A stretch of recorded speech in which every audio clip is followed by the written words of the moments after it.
treats cases in very advanced stages. But he refuses his help to no one, and only to a very few does his help come too late. The brothers and sisters of this AIDS patient are buying gold ash powder from Ushane. He asks them how much they can afford and lets them determine his fee. Because of the advanced stage of the disease, Ushane hands over his medicine in capsules with a higher concentration than in the tablet form. They receive enough for the entire therapy, so they don't have to return to Myanmar and cross the border illegally again.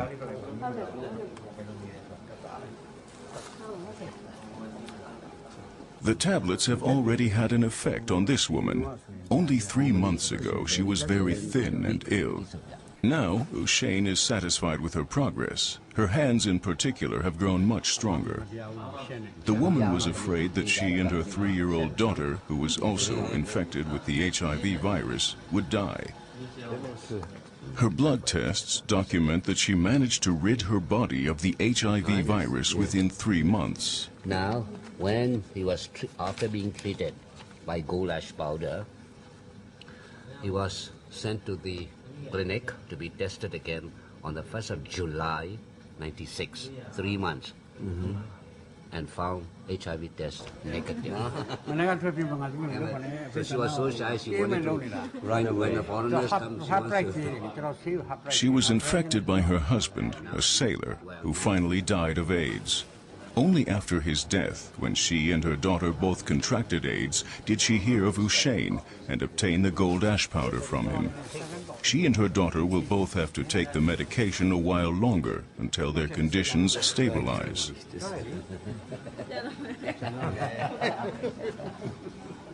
Normally, healed patients don't return. Therefore, we can't interview them. Ushane gives local patients only enough medicine for 1 month. That way, he can monitor their change in behavior, something he considers equally as important as the tablets for their recovery.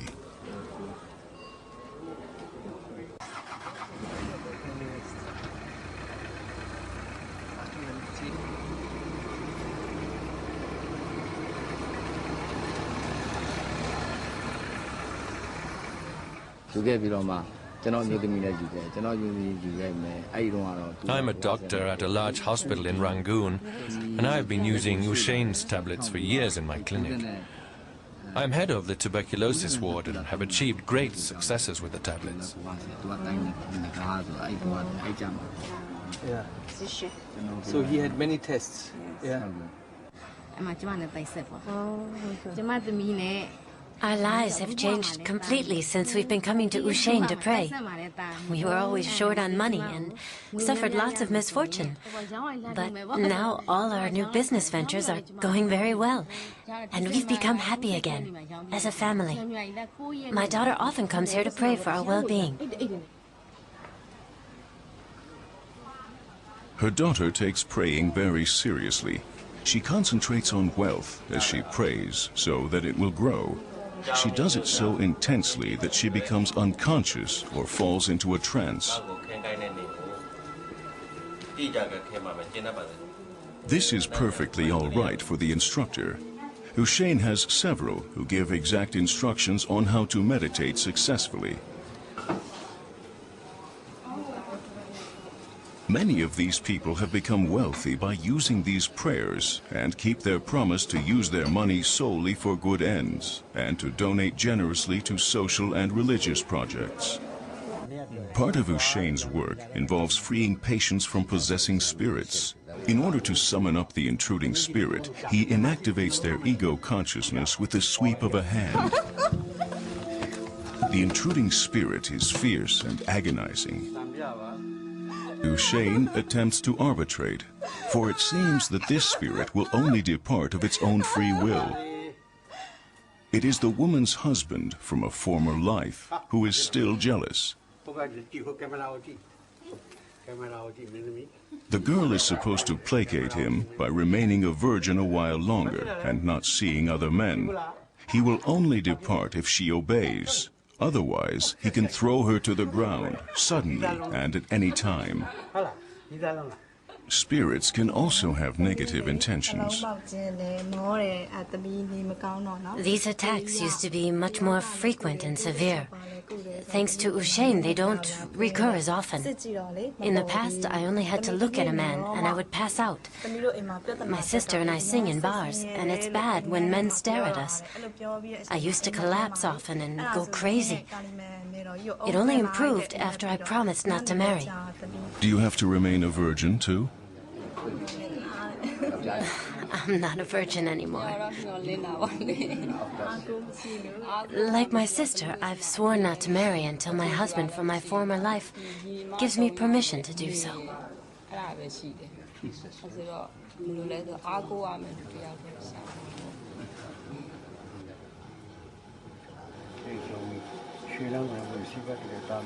In parting, I'm also given the task of healing people. Ushane hands me a big bottle of golden ash powder in liquid form and 2 bags of tablets with the provision that I only give them to people who ask specifically for them.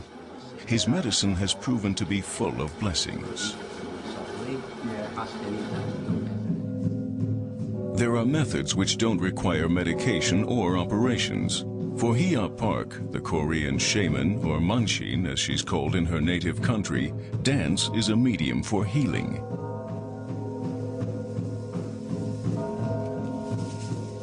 This young man, named John, has no idea why Hia Park has chosen him from the audience.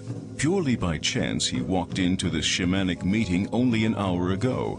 This is his first contact with shamanism, and he really wants nothing to do with such hocus-pocus, as he calls it.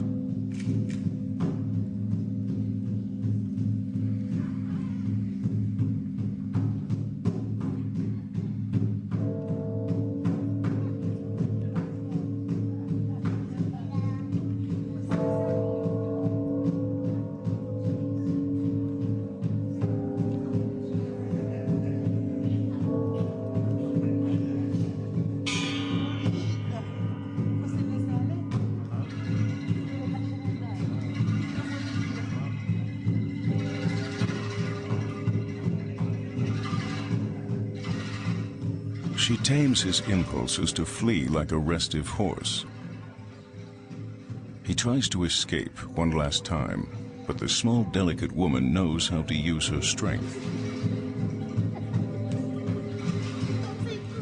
Without first entering a trance, few people can switch from the left to the right cerebral lobe, where healing powers originate. To this end, Hia Park not only balances out his energies, but also those of all others present in the room, many of whom are shamans. Hia Park first summons her Mexican colleague, Soledad Ruiz, and another shaman from Venezuela,